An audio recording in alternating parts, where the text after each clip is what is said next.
Nuestro tema, expectativa de la segunda venida de Cristo, basados en Apocalipsis capítulo 1, versículo 7. Dice la Biblia: he aquí que viene con las nubes, y todo ojo le verá, y los que le traspasaron, y todos los linajes de la tierra, harán lamentación por él. Sí. Amén. Que el Señor bendiga su santa y bendita palabra. El término griego que denomina el acontecimiento de la segunda venida de Cristo en la Biblia es la palabra parusía o parousia, que literalmente significa advenimiento o llegada. Este es el término que define el tema de la segunda venida de Cristo en asuntos doctrinales, en términos de teología bíblica. Este anuncio de la segunda venida de Cristo es una tremenda expectativa al inicio del libro de Apocalipsis. Y también lo encontramos al final del libro, en el epílogo del libro, en el capítulo 22. Por ejemplo, el versículo 7 del capítulo 22 dice: aquí vengo pronto. Bienaventurado el que guarda las palabras de la profecía de este libro. El versículo 12 del capítulo 22 dice: aquí yo vengo pronto y mi galardón conmigo, para recompensar a cada uno según sea su obra. Y el versículo 20 del capítulo 22 dice: el que da testimonio de estas cosas dice: ciertamente vengo en breve. Amén. Sí, ven, Señor Jesús. Es sin lugar a dudas una gran expectativa. Una expectativa buena y maravillosa para los creyentes, pero una expectativa desfavorable para los no creyentes, pues será un acontecimiento desastroso para ellos, porque ellos rechazan a Cristo. Y Cristo ya no vendrá en actitud positiva para los impíos. Solo hay que ver esta descripción de su venida poderosa que encontramos en Apocalipsis 19, donde leemos lo siguiente: entonces vi el cielo abierto y he aquí un caballo blanco, y el que lo montaba se llamaba Fiel y Verdadero, y con justicia juzga y pelea. Sus ojos eran como llama de fuego, y había en su cabeza muchas diademas, y tenía un nombre escrito que ninguno conocía sino él mismo. Estaba vestido de una ropa teñida en sangre, y su nombre es el Verbo de Dios. Y los ejércitos celestiales, vestidos de lino finísimo, blanco y limpio, le seguían en caballos blancos. De su boca sale una espada aguda para herir con ella a las naciones, y él las regirá con vara de hierro. Y él pisa el lagar del vino del furor y de la ira del Dios Todopoderoso. Y en su vestidura y en su muslo tiene escrito este nombre: Rey de Reyes y Señor de Señores. Eso está en Apocalipsis 19, versículos 11 al 16. Mirando la expresión viene con las nubes en nuestro versículo, vemos que el sentido gramatical aquí es que Jesucristo está viniendo desde el día que se fue. O sea que su venida es inminente. Y se puede decir que todo ese tiempo intermedio entre su ascensión y su segunda venida es un estadio de preparación para su segunda venida, tal y como el propio Señor Jesucristo lo dijo a sus discípulos. Dice así: en la casa de mi Padre muchas moradas hay. Si así no fuera, yo os lo hubiera dicho. Voy pues a preparar lugar para vosotros. Y si me fuere y os preparare el lugar, vendré otra vez y os tomaré a mí mismo, para que donde yo estoy, vosotros también estéis. Juan 14, versículos 2 y 3. Bajo esta premisa, esta expresión viene con las nubes, hace a la venida de Cristo un hecho que está en acción, un hecho que está ocurriendo. Y esto tiene que ver con la manera como Dios tiene dominio del espacio y del tiempo, muy diferente a como nosotros lo concebimos. El apóstol Pedro se encarga de decirnos cómo es el tiempo desde la perspectiva de Dios. Él nos dice: mas, oh amados, no ignoréis esto, que para con el Señor un día es como 1000 años y 1000 años como un día. Segunda Pedro 3:8. Así que mientras el hombre razona que no es verdad, que Jesucristo vendrá otra vez, porque es un hecho que hace tanto tiempo que se ha venido planteando, el apóstol Pedro nos aclara cuál es la razón de su aparente tardanza. Él nos dice más adelante, el Señor no retarda su promesa, según algunos la tienen por tardanza, sino que es paciente para con nosotros, no queriendo que ninguno perezca, sino que todos procedan al arrepentimiento. Segunda Pedro, capítulo 3, versículo 9. Vamos a ver 3 puntos importantes en nuestro tema. Primeramente veremos que Jesucristo viene con las nubes. Luego veremos que todo ojo le verá. Y finalmente veremos que todos los linajes de la tierra harán lamentación por él. Esas son las 3 partes que encontramos en nuestro versículo. Veamos en primer lugar que Jesucristo viene con las nubes. El Señor se asomará en la atmósfera. Así que este será un acto sobrenatural. Cuando Él ascendió al cielo, que también ese fue un acto sobrenatural, una nube le ocultó de los ojos de sus discípulos, según nos cuenta Hechos 1:9. Ahora Él viene con las nubes y será visible desde la tierra mientras viene. Ya hemos anotado que la venida de Cristo es inminente. Esto quiere decir que es inevitable que el Señor venga a este mundo. Eso quiere decir que nadie podrá impedir que esto ocurra. Esta fue la promesa que le hicieron los ángeles a los discípulos el día que Él ascendió al cielo. Escuche lo que dice la Biblia. Los cuales también les dijeron: varones galileos, ¿por qué estáis mirando al cielo? Este mismo Jesús, que ha sido tomado de vosotros al cielo, así vendrá, como le habéis visto ir al cielo. Hechos 1:11. El apóstol Pablo dedica una buena parte de sus cartas a los tesalonicenses al tema de la segunda venida de Cristo. El apóstol Pablo creía que la prueba para la certeza de la segunda venida de Cristo era la propia resurrección del Señor, de la que él y muchos otros creyentes habían sido testigos. Así que para ellos la segunda venida de Cristo era algo tan real como su propia resurrección. Y por esta razón él escribe: tampoco queremos, hermanos, que ignoréis acerca de los que duermen, para que no os entristezcáis como los otros que no tienen esperanza.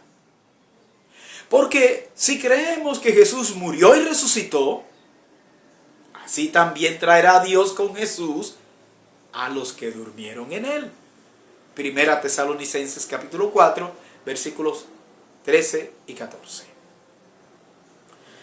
La segunda venida de Cristo era algo tan inminente en la mente de los primeros cristianos que el apóstol Pablo, igual que todos los apóstoles, creía que Jesús vendría antes de que ellos murieran. Por eso él escribe lo siguiente: por lo cual os decimos esto en palabra del Señor, que nosotros que vivimos, que habremos quedado hasta la venida del Señor, no precederemos a los que durmieron. Primera Tesalonicenses 4:15. La segunda venida de Cristo es el acontecimiento más sobresaliente en la agenda de Dios. Y una serie de eventos tendrán lugar ese día relacionados con la vida de los creyentes. Dice: y los muertos en Cristo resucitarán primero. Luego nosotros, los que vivimos, los que ya hemos quedado, seremos arrebatados juntamente con ellos en las nubes para recibir al Señor en el aire. Y así estaremos siempre con el Señor. Por tanto, alentaos los unos a los otros con estas palabras. Primera Tesalonicenses capítulo 4, versículos 16 al 18. Aunque la venida de Cristo es inminente, nosotros sabemos que hay una serie de hechos que han de ocurrir previamente. Y que el último de estos hechos previos es la manifestación del anticristo. Por eso el apóstol Pablo le escribe a los hermanos: pero con respecto a la venida de nuestro Señor Jesucristo y nuestra reunión con Él, os rogamos, hermanos, que no os dejéis mover fácilmente de vuestro modo de pensar. Ni os conturbéis, ni por espíritu, ni por palabra, ni por carta como si fuera nuestra, en el sentido de que el día del Señor está cerca. Nadie os engañe en ninguna manera, porque no vendrá sin que antes venga la apostasía y se manifieste el hombre de pecado, el hijo de perdición, el cual se opone y se levanta contra todo lo que se llama Dios o es objeto de culto, tanto que se sienta en el templo de Dios como Dios, haciéndose pasar por Dios. Segunda Tesalonicenses 2, versículos 1 al 4. Vamos a ver, en segundo lugar, que todo ojo le verá. El apóstol Pablo habla de que la segunda venida de Cristo será un hecho notorio, un acontecimiento que nadie podrá ignorar. Dice así: porque el Señor mismo, con voz de mando, con voz de arcángel y con trompeta de Dios, descenderá del cielo. Y los muertos en Cristo resucitarán primero. Primera Tesalonicenses, capítulo 4, versículo 16. También son muy elocuentes las palabras del Señor Jesús a sus discípulos, cuando les habló acerca de los hechos escatológicos, o sea, de los últimos tiempos, de los tiempos finales, al referirse a su segunda venida como un hecho que no podrá pasar inadvertido para nadie en el mundo. Este será un día de gran actividad, dice el Señor, y enviará a sus ángeles con gran voz de trompeta, juntarán a sus escogidos de los cuatro vientos, desde un extremo del cielo hasta el otro. Mateo 24:31. El hecho de que el Señor viene con las nubes significa que Jesús vendrá de forma corporal y visible. Será un hecho palpable para todos los habitantes de la tierra. Y para aquellos que se burlan, diciendo que nunca viene, bueno, pues ahora le verán. Pues se manifestará ante sus ojos incrédulos. Los enemigos de la verdad verán que no es una fábula, que es real. Dice Juan que lo verán los que le traspasaron, haciendo alusión a la lanza que fue clavada en el costado de Cristo el día de la crucifixión. Esto lo cuenta Juan en su Evangelio, en el capítulo 19, versículo 31 al 37. La profecía de Zacarías capítulo 12, versículo 10, que se conecta con este dato ofrecido por Juan en su Evangelio, el costado de Jesús traspasado, se cumplirá cabalmente el día de la segunda venida de Cristo, que nos habla en detalle el libro de Apocalipsis. Dice así: y derramaré sobre la casa de David y sobre los moradores de Jerusalén espíritu de gracia y de oración, y mirarán a mí, a quien traspasaron, y llorarán como se llora por hijo unigénito, afligiéndose por él como quien se aflige por el primogénito. Los judíos que entregaron a Cristo a los romanos llorarán al verle, y todos los impíos que por siglos lo han negado, ignorando su mensaje de amor, llorarán y se lamentarán al verle en su gloria. Este será un hecho notorio en todo el planeta. No habrá ningún lugar que sea ajeno a este acontecimiento. De seguro todos los canales de televisión estarán reseñando esta noticia de última hora en tiempo real. Y yo le aseguro a ustedes que las redes sociales ese día explotarán. Nadie tendrá que decir a ningún creyente cuando Jesucristo esté viniendo. ¿Por qué? Por una cosa muy simple. El propio Señor se encargó de advertirnos acerca de esto. Dice el Señor, entonces, si alguno os dijere, mirad, aquí está el Cristo, o mirad, allí está, no lo creáis. Porque se levantarán falsos cristos y falsos profetas, y harán grandes señales y prodigios, de tal manera que engañarán, si fuere posible, aún a los escogidos. Ya os lo he dicho antes. Así que si os dijeren, mirad, está en el desierto, no salgáis. O mirad, está en los aposentos, no lo creáis. Porque como el relámpago que sale del oriente y se muestra hasta el occidente, así será también la venida del Hijo del Hombre. Mateo 24, versículo 23 al 27. Finalmente, veamos que todos los linajes de la tierra se lamentarán por él. Estas tres divisiones están basadas en el versículo 7 del capítulo 1 de Apocalipsis. Así que los que le detractaron, los que no creyeron en él, de todos los pueblos, dice aquí que se lamentarán al verle. Y de ninguna manera ellos van a participar de su gobierno milenial. Y aún los que han creído en él, sentiremos dolor, pena, al sabernos perdonados de nuestra vida de pecado. Cuando veamos esa manifestación de grandeza, nos sentiremos indignos de participar de tan grande portento, y eso nos va a sacar las lágrimas. Aquí tenemos que resaltar cuál será la reacción de los salvados del pueblo judío al ver al Señor Jesucristo, a quien históricamente esta nación rechazó. ¿Y cuál será la reacción de personajes tristemente célebres como Pilato, Anás y Caifás? Allá en el juicio va a ser eso, ¿verdad? Ya. Que participaron en la trama para condenar y enviar a la muerte de cruz a nuestro Señor en el año 29, en el año 30 de nuestra era. Cuando lo vean como juez en el juicio final. La verdad es que de ese juicio injusto al que fue sometido el Señor, de alguna manera, usted y yo somos corresponsables. Pues en cada uno de estos personajes que hemos mencionado, tanto judíos como gentiles, de alguna manera, tristemente estamos representados.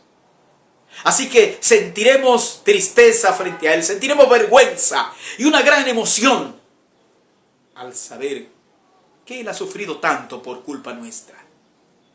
Aunque en el caso de nosotros los creyentes, él mismo se encarga de decirnos que nos consolará y enjugará nuestras lágrimas, según nos dice Apocalipsis, capítulo 21, versículo 4.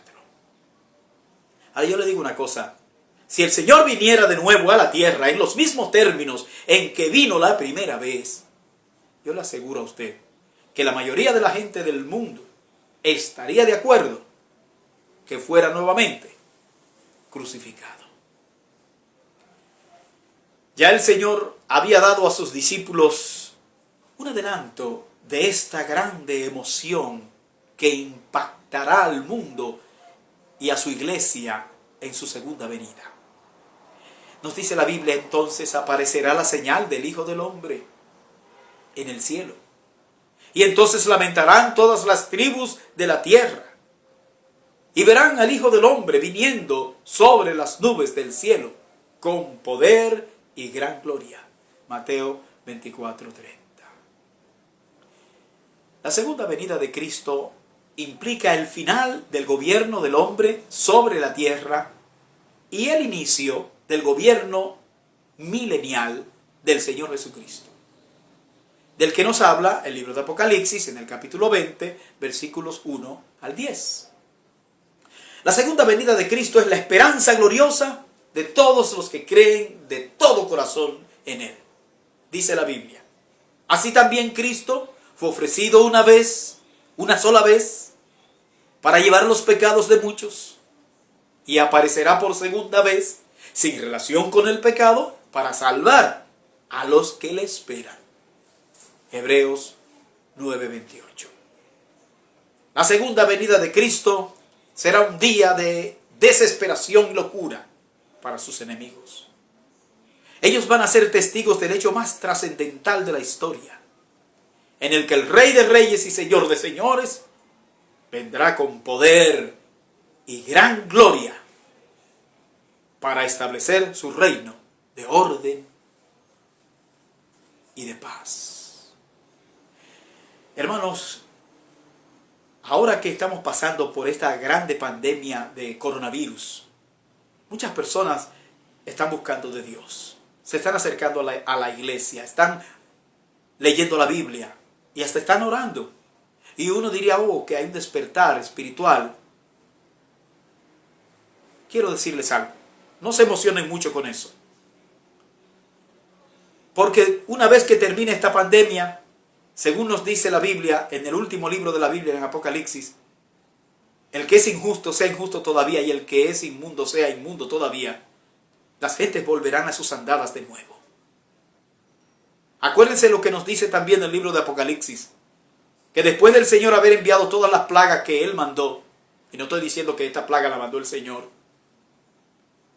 pero es el producto del pecado del hombre, esta y cualquier enfermedad por la que pasemos en esta vida, porque no fuimos hechos para sufrir estas cosas, porque Dios hizo el mundo perfecto. Pero dice que después de Dios haber mandado todas las plagas que vendrán, este es solamente principio de dolores, esto que estamos viviendo, dice que ni aún así se arrepintieron para darle gloria al Señor. Al contrario, blasfemaban el nombre del Señor.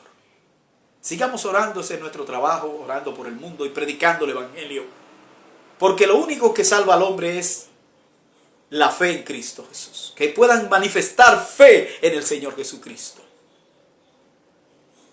Y para eso es necesario que oremos y que el Espíritu Santo toque los corazones de las almas, porque nosotros no tenemos capacidad para convencerles, solamente Dios puede convencerles de sus pecados, y solamente Dios puede transformar sus vidas.